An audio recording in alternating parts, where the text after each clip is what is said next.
Well, the run-in is fundamentally downhill, more or less all the way into the final kilometre, and then in that final 500 metres, it's a testing and challenging ramp, and it's challenging not just because, well, they've got about a 3% gradient. It's nothing horrific, but it's a little bit of a challenge after 178 kilometres of racing, but it's also winding and twisting through that final kilometre as well. Very, very narrow roads, and there's even a little right-left wiggle inside the final 100 metres.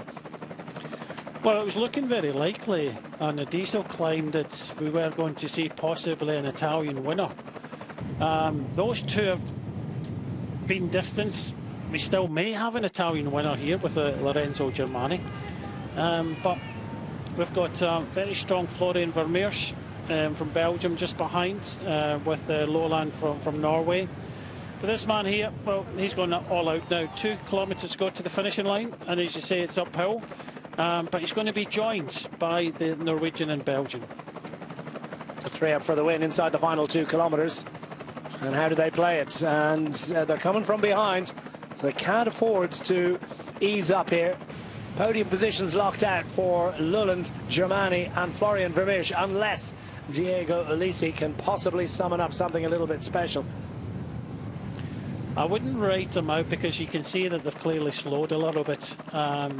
And I think that Ulissi isn't that far away. Dupreto isn't that far away as well. But it's the effort they're going to have to make to come back to the front, to fight it out for the victory, that might pay on the ramp up towards the finishing line. But, you know, we've seen these things happen in Paris Tour just quite recently, that they started looking at each other and, you know, missed out on the victory. But it looks as if these three will come to the line together.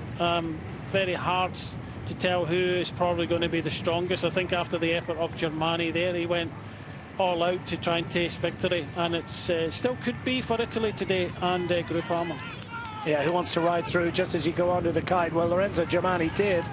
Diego Ulissi, one last push on the pedals. Looks like he's going to make it 4 for the win here. Will he go rolling them over the top, having been dropped?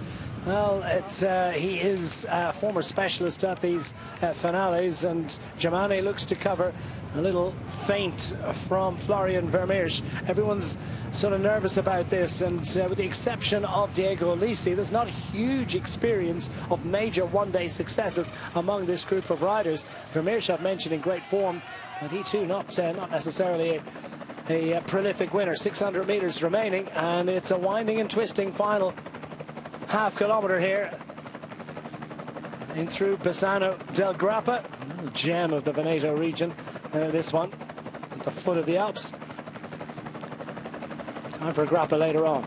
We've got Florian Vermeers just behind Løland. Løland's got the advantage, and I think there's probably a significant advantage in controlling through these final winding, twisting ramp through to the line here, and Løland has the advantage into the final 200 metres. We've still got a little wiggle through to the line here, but Løland is grinding his way towards glory, and is Florian Vermeers going to be able to get up to prevent it? Ulissi still continues to believe into the final moments, and he's looking over his shoulder, but he's just about done enough, and it is glory once again for the Uno X Mobility squad. 2 years in succession. The victory taken by Sakarias Color Løland. Major one-day success for the 24-year-old Norwegian as he fends off the rest of the breakaway, and indeed again for a second successive year. Success coming from the early break of the day. Superbly entertaining way to conclude the 2024 European professional road racing season, and Dylan Tuns comes through to what for him is not the conclusion that he would have wanted, but certainly he's played a significant role in giving us a great piece of entertainment today. Almost 44 kilometres per hour. I can tell you that's about a half kilometre faster than they managed on the similar parcours 12 months ago. So the racing continues to be hot and heavy all the way to the line, and minor positions being fought over like it was for the win, and Tim Wellens frustrated, and at least manages to take the glory, such as it is, for that minor position over De Bruyne. Løland, huge moment for him, and among the first up to congratulate him, his teammate from the break, Frederick de Versnes.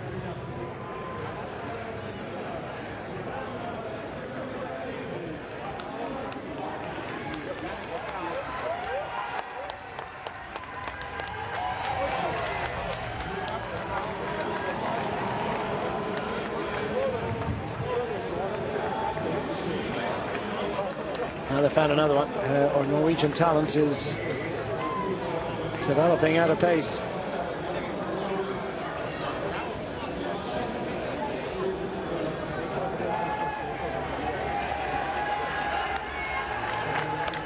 With the recent retirement of Alexander Kristoff, I think, well, he's a rider of different caliber, isn't it? But more great talent emerging from the Nordic nations and Norway in particular.